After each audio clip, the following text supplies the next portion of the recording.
ذلك الكتاب لا ريب فيه هدى للمتقين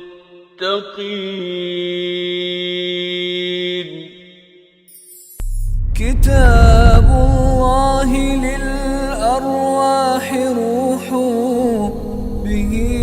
تحيا النفوس وتستريح كتاب الله الحمد للہ رب العالمین والصلاة والسلام علی رسولہ الکریم اما بعد فاعوذ باللہ من الشیطان الرجیم بسم اللہ الرحمن الرحیم وَلَوْ أَنَّ لِكُلِّ نَفْسٍ ظَلَمَتْ مَا فِي الْأَرْضِ لَافْتَدَتْ بِهِ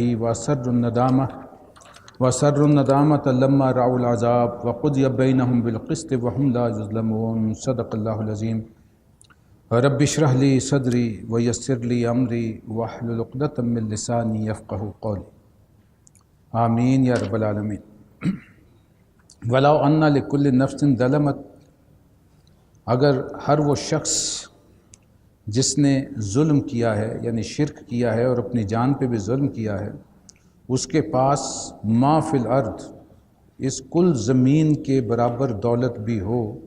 لفتدت بہی، اور وہ آمادہ ہو جائے اسے فدیہ کے طور پر دینے کے لیے، وَأَسَرُّ النَّدَامَةَ، اور وہ دل ہی دل میں پچھتائے گا کہ وہ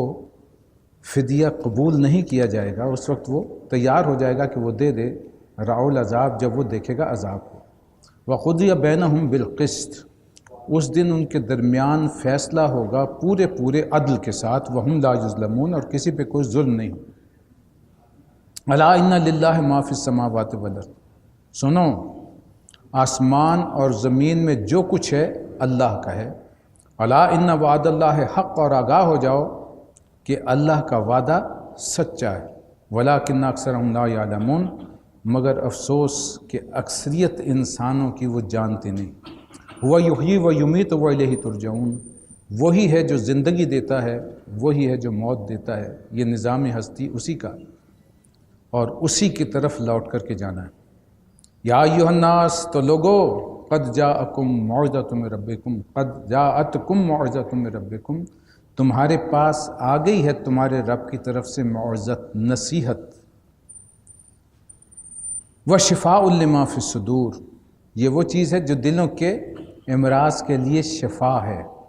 وہدی ورحمۃ للمؤمنین، اور جو اسے مان لیں، ان پر ایمان لے آئیں، ان کے لیے ہدایت ہے، رحمت۔ قل بفضل اللہ وبرحمتہ، کہہ دیجئے یہ اللہ کا فضل ہے، اس کی رحمت ہے کہ اس نے یہ تمہیں عطا فرمائی۔ فبذلک فلیفرحوا، اور اگر خوشیاں منانا چاہتے ہو، جشن منانا چاہتے ہو تو اس بات پر مناؤ، ہوا خیر مما یجمعون، جو کہ اس ہر شے سے بہترین ہے جو تم سمیٹتے ہو، جو جمع کر کر کے رکھتے ہو۔ ہر دولت کے مقابلے میں دولت ہدایت ہے جو جمع کرنے کی شے ہے، جو حاصل کرنے کی شے ہے۔ 4 صفات قرآن مجید کی یہاں اس کی عظمت کی اللہ تبارک و تعالیٰ نے بیان فرما دی، اور 5ویں پوٹینشل اس کی بتا دی، یا ایھا الناس، پوری نوع انسانی سے خطاب، اس وقت سے لے کے اور آخری انسان جو اس دنیا میں آئے گا۔ قرآن پوٹینشلی ہر انسان کے لیے ہدایت ہے، وہ معزت ہے۔ معزہ کہتے ہیں واعظ کو، واعظ وہ ہوتا ہے جو انسان کی ایسی گفتگو اس کے سامنے رکھی جائے، نصیحت اس طریقے سے کی جائے کہ اس کے دل میں نرمی پیدا ہو جائے، سنگ دل سے سنگ دل انسان کے اندر نرمی پیدا ہو جائے، یہ دل کی زمین میں گداز پیدا ہوگا، تو پھر حقیقت میں ہدایت اس کے اندر جذب ہوگی۔ اس کی مثال بالکل ایسے ہے کہ اگر آپ سخت سنگلاخ زمین پر بیج ڈال کے پانی دے کر کے آ جائیں گے تو وہ اگے گا نہیں، ضائع ہو جائے گا۔ اس میں فصل اگانے کے لیے پہلے ہل چلانا پڑتا ہے، اس میں نرمی پیدا کرنی پڑتی ہے، زمین نرم ہوتی ہے، تیار ہو جاتی ہے، پھر بیج ڈالیں گے اور پھر اس پہ پانی لگائیں گے تو وہ بیج جو ہے وہ پھلے گا بھی، پھولے گا بھی، اور اپنی استطاعت کے مطابق وہ پوری پیداوار آپ کو دے گا۔ تو بالکل انسان کا معاملہ بھی ایسا ہے، اگر دل میں سختی ہے تو ہدایت جذب نہیں ہوتی، وہ انسان کے اوپر سے گزر جاتی ہے۔ دل میں گداز ہے، نرمی ہے، ایک خدا ترسی کی کیفیت پیدا ہوتی چلی جائے تو پھر ہدایت بھی جو ہے اتنی ہی زیادہ وہ گہرائی میں اترے گی، اور انسان جو ہے پھر اندر سے بدلتا ہے۔ تو پہلے قرآن مجید انسان کے اس قلب کی زمین کو نرم کرتا ہے، یہ اس کے لیے معزت ہے اور یہ شفا ہے۔ شفا کا مطلب یہ نہیں کہ وہ کوئی دل کا مریض ہے، ہارٹ اٹیک کا مریض ہے تو وہ پھر بالکل جو ہے اس میں بھی یہ استعمال ہو سکتا ہے، لیکن اصل شے کیا ہے؟ انسان کو کون کون سی چیز ہدایت سے روکتی ہے؟ تکبر سب سے پہلی شے ہے، یہ انسان کے اندر چھپی ہوئی سب سے بڑی بیماری ہے، سینے کی بیماریوں میں سے سر فہرست۔ اگر انسان اپنی انا پرستی میں لگا ہوا ہے تو وہ کسی ہدایت کو پھر قبول، وہ کہتا ہے میں ہی سب کچھ ہوں، بس میری رائے، میرا علم اور میں سب کچھ میں ہی۔ وہ سب سے محروم انسان وہ ہے جو تکبر میں پڑ گیا۔ پھر اس کے بعد غصہ، حسد، لالچ، شہوت، یہ سب چیزیں جو ہیں، پھر عملی بہت سی برائیاں اگر جو بھی انسان کے اندر موجود ہے، قرآن مجید کی ہدایت جب اندر اترتی ہے تو ان چیزوں سے وہ شفا کرتی چلی جاتی ہے، اور جو مان لے، جو ایمان لے آئے، اس کے لیے کامل ہدایت اور رحمت ہے اپنے رب کی۔ تو یہ چار، اب اتنا وقت نہیں اس کی تفصیل میں جاؤں، ورنہ یہ آیت جو ہے اپنے مقام پر ایک بہت بڑا ٹاپک ہے گفتگو کرنے کا۔ قل بفضل اللہ ورحمتہ، یہ اللہ کا فضل اور رحمت ہے کہ اس نے ایسی ہدایت تمہیں، اور کس کے ذریعے سے؟ محمد رسول اللہ صلی اللہ علیہ وسلم جیسی شخصیت مبارکہ کے ذریعے سے۔ تو خوشی منانی ہے تو اس بات پر مناؤ کہ اللہ نے تمہیں اتنی عظیم ہدایت عطا فرمائی۔ قل ارأیتم ما انزل اللہ لکم من رزق فجعلتم منہ حراما وحلالا، ان سے کہیے نبی صلی اللہ علیہ وسلم کہ تم لوگوں نے کبھی یہ بھی سوچا ہے کہ جو رزق اللہ تمہارے لیے اتارتا ہے اس میں سے تم نے خود ہی کسی چیز کو حرام اور کسی کو حلال ٹھہرا لیا؟ قل اللہ اذن لکم، ان سے پوچھو کیا اللہ نے تمہیں اس کی اجازت دی تھی؟ ام علی اللہ تفترون، یا تم اللہ پر افترا بازیاں کر رہے؟ یہ بہت سی چیزیں ہم پڑھ چکے ہیں جس میں سے اوہام پرستی بھی ہے، اور پریکٹیکلی جو عملی زندگی میں حلال و حرام کی کیفیات انہوں نے بنائی ہوئی تھی وہ بھی تمام کی تمام شامل۔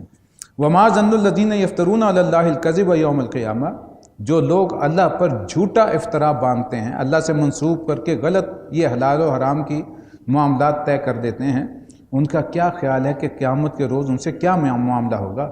ان اللہ لذو فضل علی الناس ولکن اکثرهم لا یشکرون، جان لو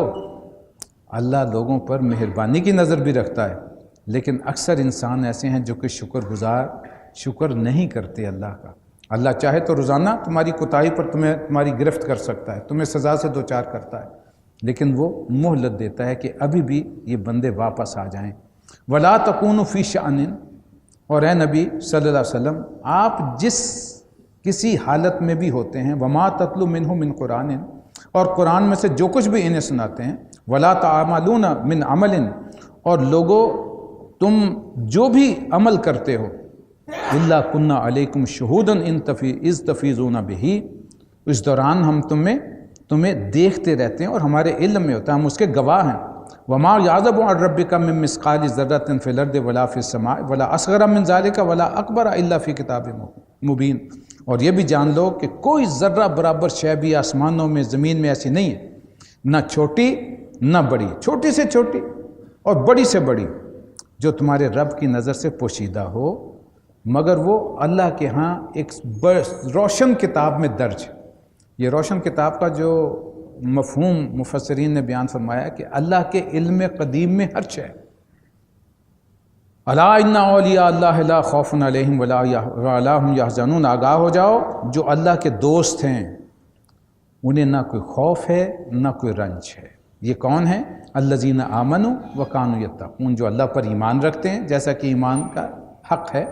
اور جو تقوی کی زندگی گزارتے ہیں۔ لہم البشریٰ فی الحیات الدنیا وفی الآخرہ، ان کے لیے خوشخبری ہے دنیا اور آخرت دونوں زندگیوں میں، بشارت ہی بشارت ہے۔ لا تبدیل لکلمات اللہ، اور اللہ کی باتیں بدل نہیں سکتی۔ ذالک هو الفوز العظیم، اور یہی ہوگی بہت بڑی کامیابی۔ عام طور پہ جو ہمارے ہاں اولیاء اللہ کا تصور ہے وہ ظاہری وضاقتہ بھی بہت دیکھی جاتی ہے، اور نہ جانے کیا کیا ان کے جو ہیں وہ پیش نظر رہتے ہیں معاملات۔ ہر وہ شخص، قرآن یہ کہہ رہا ہے کہ جو ایمان اور تقوی جس کی زندگی میں موجود ہیں جیسا کہ ہونے چاہیے، وہ اللہ کا ولی ہے۔ اگر وہ انتہا درجے میں متقی، اللہ کے مواخذے سے بچنے کی کوشش کرنے والا اور اللہ کے احکامات کے مطابق زندگی گزارنے والا اور یقین اور توکل اور اعتماد اللہ کی ذات پہ رکھنے والا، وہ اتنا ہی درجے میں اتنا ہی بڑا ولی، وہ اللہ کا دوست ہے۔ ولا یعنک قولہم، اے نبی آپ کو ان کی باتیں جو ہیں وہ رنجیدہ نہ کریں، جو بھی مختلف قسم کے تانے زنی اور کرتے تھے۔ ان العزت للہ جميعا، اس لیے کہ عزت تو ساری کی ساری اللہ کے اختیار میں ہے، وہ سمیع العلیم، اور یقیناً وہی ہے جو سب کچھ سننے والا اور جاننے والا۔ الا ان للہ من فی السماوات و من فی الارض، آگاہ ہو جاؤ کہ آسمان کے بسنے والے ہوئے زمین کے سب اللہ کی مملوک ہیں۔ وما یطلب الذین یدعون من دون اللہ شرکاء، اور جان لو کہ جو لوگ اللہ کے سوا خود ساختہ خداؤں کو، شریکوں کو پکار رہے ہیں، ان یتبعون الا الظن، وہ محض نرے وہم و گمان کے پیروکار ہیں، وانہم الا یخرصون، اور یہ اٹکل پچو پہ عمل کر رہے ہیں، یہ گویا کہ قیاس آرائیاں ہیں جن پر ان کا عمل۔ هو الذی جعل لکم اللیل لتسکنوا فیہ والنہار مبصرا، وہ اللہ ہی ہے جس نے تمہارے لیے رات بنائی کہ اس میں سکون حاصل کرو، اور دن کو اس نے روشن بنا دیا۔ روشن ہے تو ظاہر ہے کہ دن میں ہلچل ہے، محنت ہے۔ ان فی ذلک لآیات لقوم یسمعون، اس میں نشانیاں ہیں ان لوگوں کے لیے جو سنتے ہیں، یعنی پیغمبر صلی اللہ علیہ وسلم کی دعوت کو، ان کے پیغام کو سننے والے ہیں۔ قل اتخذ اللہ ولدا سبحانہ، ان سے کہیے کہ اللہ نے کسی کو بیٹا بنایا ہے، سبحان اللہ، یعنی وہ پاک ہے، والغنی، وہ تو بے نیاز ہے، اسے کسی اولاد کی حاجت نہیں ہے۔ اولاد کی حاجت کسے ہوتی ہے؟ جو یہ امید رکھتا ہے کہ میرا کوئی وارث ہونا چاہیے، میرے پیچھے میرا نام جس سے قائم رہے۔ اللہ کا نام تو ویسے ہی قائم و دائم ہے، اللہ کو کسی وراثت کی ضرورت ہے کہ کوئی وارث ہو؟ وَلِلَّهِ مِيرَاثُ السَّمَاوَاتِ وَالْأَرْضِ، اللہ تو سب کائنات ختم ہو جائے گی تو اللہ ہی وارث ہے، کوئی اور وارث نہیں ہو سکتا، لہٰذا اسے کسی بیٹے کی ضرورت نہیں ہے۔ ان عندکم من سلطان بہذا، کیا ان کے پاس لہو ما فی السماوات و ما فی الارض، اسی کا ہے جو کچھ کے آسمانوں اور جو کچھ اس کی زمین میں ہے، سب اس کی ملکیت۔ ان عندکم من سلطان بہذا، کیا تمہارے پاس اس قول کی کوئی دلیل ہے؟ تقولون علی اللہ ما لا تعلمون، کیا اللہ کے متعلق وہ باتیں کر رہے ہو جو تمہارے علم میں نہیں؟ قل ان الذین یفترون علی اللہ الکذب لا یفلحون، جان لو، ان سے کہہ دیجئے محمد صلی اللہ علیہ وسلم کہ جو لوگ بھی اللہ پر جھوٹ باندھتے ہیں وہ ہرگز فلاح نہیں پا سکتے۔ متاع فی الدنیا، یہ دنیا کی چند روزہ زندگی ہے، ثم الینا مرجعہم، پھر آخر تم نے ہمارے پاس لوٹنا ہے، ثم نذیقہم ہم العذاب الشدید بما کانوا یکفرون، تو پھر اس کفر کے بدلے جس کا ارتکاب تم کر رہے ہو تمہیں شدید عذاب کا مزہ چکھایا جائے گا۔ وَاتْلُ عَلَيْهِمْ نَبَأَ نُوحٍ، اور انہیں ذرا قصہ سنا دیجئے نوح کا علیہ السلام۔ اِذْ قَالَ لِقَوْمِهِ، جب اس نے اپنی قوم کو دعوت دی تھی، یا قومی، پیغام دیا تھا، اے میری قوم کے لوگوں، ان کانا کبر علیکم مقامی و تذکیری، اگر میرا تمہارے درمیان رہنا اور آیات سنا کر تمہیں غفلت سے بیدار کرنا، بآیت اللہ، اللہ کی آیات کے ذریعے سے بھاری گزر رہا ہے، فعلی اللہ توکلت، تو میرا بھروسہ اللہ پر، اگر میں تمہارے لیے ناقابل برداشت ہو گیا ہوں تو تم جو مرضی میرے ساتھ کرنا چاہو کرو، میرا توکل اللہ پر ہے۔ فَأَجْمِعُوا أَمْرَكُمْ، تو تم جو ہے وہ شرکاءکم، اپنوں شریکوں کو ساتھ لے کر کے ایک متفق کا فیصلہ کر لو، ثم لا یکن امرکم علیکم غمہ، اور پھر تم جو بھی منصوبہ بناؤ وہ اسے خوب جو ہے وہ میرے خلاف عمل میں لے آؤ، ثم اقضوا الی ولا تنظرون، اور مجھے ہرگز مہلت نہ دو۔ فَإِن تَوَلَّيْتُمْ، لیکن اگر تم نے میری نصیحت سے منہ موڑا، فما سألتکم من اجر، تو میں تم سے کوئی اجر تو نہیں مانگ رہا، ان اجریہ الا علی اللہ، میرا اجر تو اللہ کے ذمہ ہے، وامرت ان اکون من المسلمین، اور مجھے تو حکم دیا گیا ہے کہ میں خود اللہ کا مسلم بن کر اس کے احکامات کے سامنے سر تسلیم کرنے والا بن جاؤں۔ فکذبوہ، چنانچہ انہوں نے آخر کار اسے جھٹلا دیا۔ کتنے مختصر انداز ہیں، 950 سال تبلیغ کے ہیں حضرت نوح علیہ السلام، لیکن یہ کتنے اختصار کے ساتھ سارا لب لباب رکھ دیا گیا۔ اتنی محنت کے بعد گویا کہ اس معاشرے میں ایسے ہو گئے حضرت نوح علیہ السلام جیسے کہ ان کے لیے ناقابل برداشت ہیں، وہ گفتگو بھی ان کی برداشت نہیں کرتے، کیونکہ اگر میرا رہنا، گفتگو کرنا، اللہ کی آیات سے تمہیں ڈرانا اتنا ناقابل برداشت ہو گیا تو جو چاہو کرنا کرو، اور اللہ سے تم بے خوف ہو گئے ہو اور پھر بھی تم ماننے کے لیے تیار نہیں ہو، تو تو پھر جان لو فکذبوہ فنجیناہ ومن معہ فی الفلک، تو ہم نے اسے نجات دی ان سے اور اس کے ساتھ اس کے ساتھیوں کو جو ایمان لے آئے تھے کشتی پر، وجعلناہم خلائف، اور انہیں ہم نے اس زمین پر اپنا جانشین بنا دیا۔ وہ سارے کے سارے وَغَرَقْنَا الَّذِينَ كَذَّبُوا بِآيَاتِنَا، جنہوں نے جھٹلایا تھا ہماری نشانیوں کو، سب غرق کر دیے گئے، اور وہ جو کشتی پر تھے ایمان لانے والے وہ اس روئے زمین پر جانشین بن گئے، اس کے مالک بن گئے۔ فَانظُرْ كَيْفَ كَانَ عَاقِبَةُ الْمُنذَرِينَ، تو پھر دیکھو جن لوگوں کو تنبیہ کی گئی تھی، خبردار کیا گیا تھا، نہیں مانے تو ان کا کیا انجام ہوا۔ ثُمَّ بَعَثْنَا مِن بَعْدِهِ رُسُلًا إِلَىٰ قَوْمِهِمْ، پھر اس کے بعد ہم نے نوح کے بعد مختلف پیغمبروں کو ان کی قوموں کی طرف بھیجا، فَجَاءُهُم بِالْبَيِّنَاتِ، ان کے پاس آئے کھلی کھلی نشانیاں لے کر، فَمَا كَانُوا لِيُؤْمِنُوا بِمَا كَذَّبُوا بِهِ مِن قَبْلُ، اور انہوں نے بھی مان کر نہیں دیا اس چیز کو جس کو اس کے پہلوں نے اور انہوں نے جھٹلا دیا تھا۔ كَذَلِكَ نَطْبَعُ عَلَىٰ قُلُوبِ الْمُعْتَدِينَ، تو اس طرح ہم نے جو حد سے گزر جانے والے تھے ان کے دلوں پر مہر کر دی۔ ثم بعثنا من بعدهم موسیٰ وہارون الی فرعون وملئہ، اس کے بعد ہم نے موسیٰ اور ہارون علیہم السلام کو بھیجا اپنی نشانیوں کے ساتھ اور اس کے سرداروں کی طرف، بآیاتنا، اپنی نشانیاں دے کر، فاستکبروا، انہوں نے بھی تکبر کیا، وکانوا قوم مجرمین، اور وہ مجرم لوگ تھے۔ فلما جاءہم الحق من عندنا، پس جب ہمارے پاس سے حق آیا ان کے سامنے، قالوا ان ھذا لسحر مبین، تو وہ کہنے لگے یہ تو کھلا جادو ہے۔ یہ ہم تفصیل سے پڑھ چکے سورہ اعراف میں کہ وہ عصا دکھایا حضرت موسیٰ علیہ السلام نے، معجزہ عصا کا معجزہ ید بیضا، اور انہوں نے کہا کہ یہ تو کھلا جادو ہے۔ قال موسیٰ اتقولون للحق لما جاءکم اسحر ھذا، کہ تم حق کو کہتے ہو جبکہ تمہارے پاس سامنے وہ آ گیا ہے کہ یہ کھلا جادو ہے۔ ولا یفلح الساحرون، جبکہ جادوگر کبھی فلاح نہیں پایا کرتے۔ قالوا جئتنا لتلفتنا اما وجدنا علیہ آباءنا وتکون لکم الکبریاء فی الارض، انہوں نے جواب میں کہا کیا تم اس لیے آئے ہو اے موسیٰ کہ ہمیں اس طریقے سے پھیر دو جس پر ہم نے اپنے آباء و اجداد کو پایا، اور زمین پر تم دونوں کی، لکما یہ جمع تثنیہ ہے، کہ تم دونوں کی کبریائی بڑائی جو ہے وہ قائم ہو جائے، تم اس کے مالک بن جاؤ۔ وما نحن لکما بمؤمنین، ہم تم دونوں کی بات ماننے والے نہیں ہیں۔ وقال فرعون اتونی بکل ساحر علیم، تو اس نے اپنے آدمیوں کو حکم دیا کہ سارے جادوگر، ماہر جادوگر لے آؤ۔ فلما جاء السحرة قال لهم موسیٰ القوا ما انتم ملقون، تو وہی مقابلہ جو ہے اب شروع ہوا۔ جادوگروں نے کہا کہ جو کچھ تم نے پھینکنا ہے موسیٰ پھینکو۔ فلما القوا قال موسیٰ ما جئتم به، اور جب انہوں نے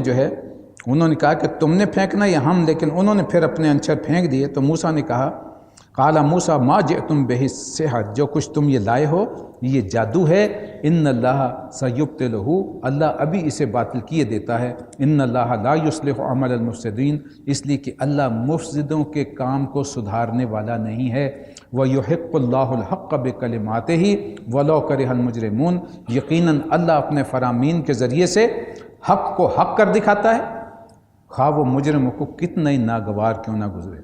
فما آمن لموسیٰ الا ذریۃ من قومہ علی خوف من فرعون وملئہم ان یفتنہم، پھر دیکھو موسیٰ کو اس کی قوم میں سے چند نوجوانوں کے سوا کسی نے نہیں مانا، یعنی فرعون کی قوم میں سے، یہ بنی اسرائیل تو ساری حضرت موسیٰ کو ماننے والی تھی۔ یہ پہلی جو بعثت ہے یہ ساری اس کی گفتگو ہو رہی ہے، فرعون اور آل فرعون، ان میں سے بہت کم لوگ ہیں جو ایمان لائے، اور ان میں سے وہ بھی پھر شخص ہے جس کی سورہ مومن میں ہم انشاءاللہ تفصیل سے ذکر پڑھیں گے۔ کیوں نہیں ایمان لائے؟ من علی خوف من فرعون و ملائہم، اس فرعون اور اس کے جو سردار تھے مختلف وزراء، ان کے خوف کی وجہ سے، ان یفتنہم، کہ کہیں وہ انہیں کسی مصیبت میں عذاب میں مبتلا نہ کر دیں۔ وَإِنَّ فِرْعَوْنَ لَعَالٍ فِي الْأَرْضِ، واقعہ یہ ہے کہ فرعون جو تھا زمین میں بہت بڑا بنا ہوا تھا۔ وَإِنَّهُ لَمِنَ الْمُسْرِفِينَ، اور وہ ان لوگوں میں سے تھا جو مسرف تھے، یعنی ان کے لیے کوئی حدود و قیود نہیں تھی، حد سے گزر جانے والے۔ وقال موسیٰ یا قوم ان کنتم آمنتم باللہ فعلیہ توکلوا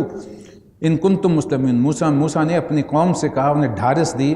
کہ دیکھو لوگو، اگر تم واقعی اللہ پر ایمان رکھتے ہو تو اسی پر بھروسہ رکھو۔ فقالوا علی اللہ توکلنا، انہوں نے جواب دیا کہ ہم تو اللہ ہی پر بھروسہ کرتے ہیں۔ ربنا لا تجعلنا فتنۃ للقوم الظالمین، تو اے رب ہمیں ظالم لوگوں کے لیے آزمائش کا ذریعہ نہ بنا۔ ونجنا برحمتک من القوم الکافرین، اور اپنی رحمت سے ہمیں اس کافر قوم سے نجات عطا فرما۔ وَأَوْحَيْنَا إِلَىٰ مُوسَىٰ وَأَخِيهِ، اور ہم نے موسیٰ اور اس کے بھائی کو وحی کی، أَن تَبَوَّأَ لِقَوْمِكُمَا بِمِصْرَ بُيُوتًا وَاجْعَلُوا بُيُوتَكُمْ قِبْلَةً وَأَقِیمُوا الصَّلَاةَ، کہ مصر میں چند مقام اپنی قوم کے لیے مہیا کرو اور ان مکانوں کو قبلہ رخ بناؤ، ان میں نماز قائم کرو، اور وَبَشِّرِ الْمُؤْمِنِينَ، اور اہل ایمان کو بشارت۔ اب اس سے ہم اندازہ کر سکتے ہیں قرآن مجید میں اشارہ موجود ہے کہ ان گھروں کو قبلہ رخ کر کے اس میں نماز قائم کرو، اور ظاہر ہے کہ ابھی ہیکل سلیمانی نہیں بنا۔ حضرت موسیٰ اور ہارون کی اولاد میں سے ہیں حضرت داؤد اور حضرت سلیمان علیہ السلام، یہ ابھی 300 سال بعد تقریباً، یہ 1272 میں وفات ہوئی ہے حضرت موسیٰ علیہ السلام کی، 1272 قبل مسیح، اور تقریباً 1000 قبل مسیح کا زمانہ ہے۔ 996 قبل مسیح میں حکومت قائم ہوئی ہے داؤد علیہ السلام، اس سے 16 سال پہلے حکومت رہی ہے حضرت طالوت کی، اور پھر تقریباً 900 برس قبل مسیح کا زمانہ ہے جب حضرت سلیمان علیہ السلام کی حکومت شروع ہوئی، اور پھر پہلا ہیکل جو ہے وہ تیار ہوا ہے، تعمیر ہوا ہے، ہیکل سلیمانی جسے کہا جاتا ہے۔ اس وقت تک قبلہ حضرت موسیٰ علیہ السلام کے زمانے تک قبلہ بنی اسرائیل کے لیے وہی سمجھا جاتا تھا جو حضرت ابراہیم علیہ السلام نے تعمیر فرمایا تھا، اسی قبلہ کی طرف۔ یہی وجہ ہے کہ دوسرے اس بارے میں ہم نے پڑھا تھا کہ اگر آپ قبلہ تبدیل نہ کرتے تو انہیں حجت مل جاتی کہ آخری نبی کا قبلہ جو ہے وہ تو کعبۃ اللہ ہے، آپ نے ہمارا بیت المقدس بنایا ہوا ہے۔ وقال موسیٰ ربنا انک آتیت فرعون وملأہ زینۃ واموالا فی الحیاۃ الدنیا، موسیٰ نے دعا کی، اے رب تو نے فرعون اور اس کے سرداروں کو دنیا کی زندگی میں بڑی زینت عطا کی ہوئی ہے، اموال سے نواز رکھا ہے، ربنا لیضلوا عن سبیلک، کیا اس لیے کہ یہ لوگوں کو تیرے رستے سے بھٹکا دیں، ربنا اطمس علی اموالہم واشدد علی قلوبہم فلا یؤمنوا حتی یروا العذاب العلیم، اے رب ان کے مال غارت کر دے اور ان کے دلوں پر ایسی مہر لگا کہ یہ ایمان نہ لائیں اس وقت تک جب تک کہ دردناک عذاب انہیں نہ آ لے۔ قال قد اجیبت دعوتکما فاستقیما ولا تتبعان سبیل الذین لا یعلمون، تو اللہ نے جواب میں فرمایا کہ دیکھو موسیٰ، تمہاری دعا، تم دونوں کی دعا، یعنی موسیٰ اور ہارون دونوں ہیں، کہ یہ ہم نے قبول کر لی، اب ثابت قدم رہنا، یعنی اب تم نرمی نہ دکھانا پھر کہیں دعا کرو کہ انہیں معاف کر دیا جائے، اب اس پہ ثابت قدم رہنا اور ان لوگوں کے طریقے کی ہرگز پیروی نہ کرنا جو علم نہیں رکھتے۔ وَجَاوَزْنَا بِبَنِي إِسْرَائِيلَ الْبَحْرَ فَأَتْبَعَهُمْ فِرْعَوْنُ وَجُنُودُهُ بَغْيًا وَعَدْوًا، ہم بنی اسرائیل کو سمندر سے گزار کر بحفاظت لے گئے، پھر فرعون اور اس کے لشکر کو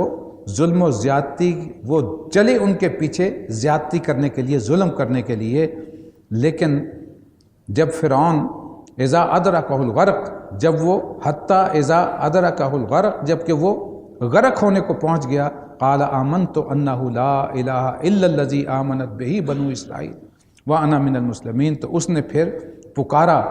کہ وہ رب جس پر کہ میں نے مان لیا کہ وہی رب ہے حقیقی رب جس پر کہ بنی اسرائیل ایمان لائے اور میں بھی سر تسلیم خم کرنے والا ہوں۔ لیکن جواب دیا گیا الآن وقد عصیت قبل، کہ اب ایمان لاتے ہو، موت کو دیکھ کر۔ وہ حضرت موسیٰ علیہ السلام کی اور ہارون علیہ السلام کی اللہ نے دعا قبول کی تھی کہ عذاب دیکھ کے یہ ایمان کی طرف لپکیں گے، لیکن اللہ کا قانون ہے کہ جب عذاب الہی نازل ہو جائے اور پھر کوئی قوم کہے کہ معاف کر دیا جائے، یہ ایکسیپشن صرف ایک دفعہ ملی ہے، اس کا آگے ذکر آ رہا ہے۔ اس سے قبل وَكُنْتَ مِنَ الْمُفْسِدِينَ، کہ تو فساد برپا کرنے والا میں شامل تھا،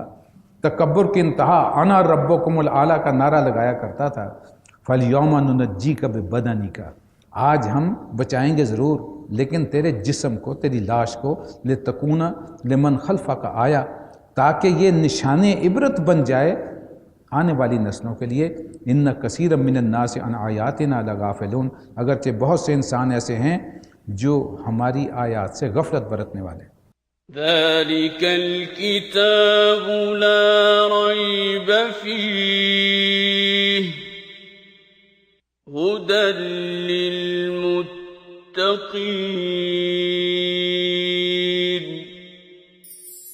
كتاب الله للأرواح روح به تحيا النفوس وتستريح. كتاب